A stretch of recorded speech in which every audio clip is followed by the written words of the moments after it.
I'm down here at the water heater, and we're going to do a couple of things where we can save some energy. It's a pretty tight space, as you can see, but a lot of these are in tight little spaces, so this is a good example. First thing I'm going to do is I'm going to adjust the temperature, and that's very simply done. Some of them are in different places than others. This is in the door at the top of the tank, and I just have to take one screw off there, and I just shift this little door up like that. There we go. And we just lift up the insulation, and some of these will have an actual temperature on them, and others will just have a little dial indicator. This one's just got a little dial indicator, and it says that it's set at B.5.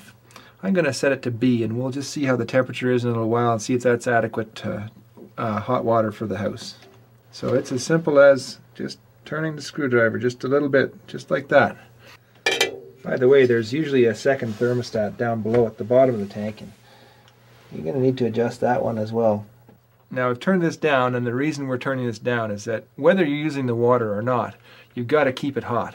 And the hotter it is, the more energy you're using. And you really don't need it that high in order to have hot water for your showers, for your dishes, and to wash your clothes.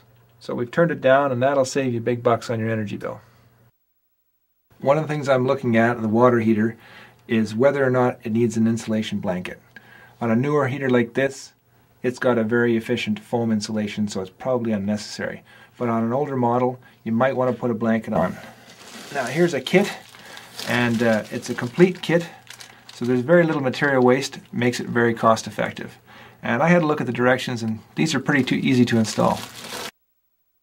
So last on our list at the hot water is to insulate the pipes as they come up out of the tank, and also anywhere there's an exposed hot water pipe. If you put this insulation on it, you're going to be saving yourself a lot of energy. This is pretty simple. You just cut it to length, cut it around the corner like that, so when you put the second piece on, it's a nice tight fit. Prevent the warm air from leaking out of there.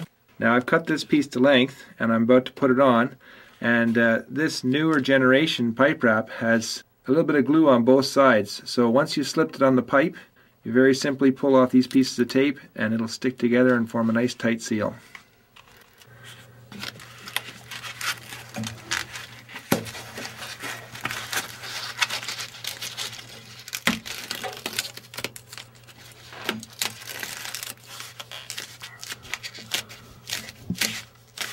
Just like that.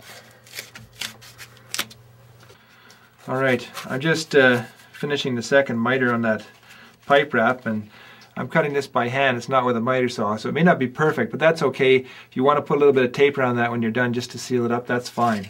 And I'll just put that second piece in place there so you see how that's done.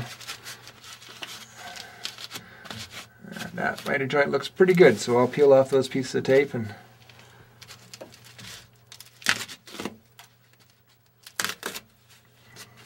stick that together, just like so. Down here in the furnace room, I've turned off the furnace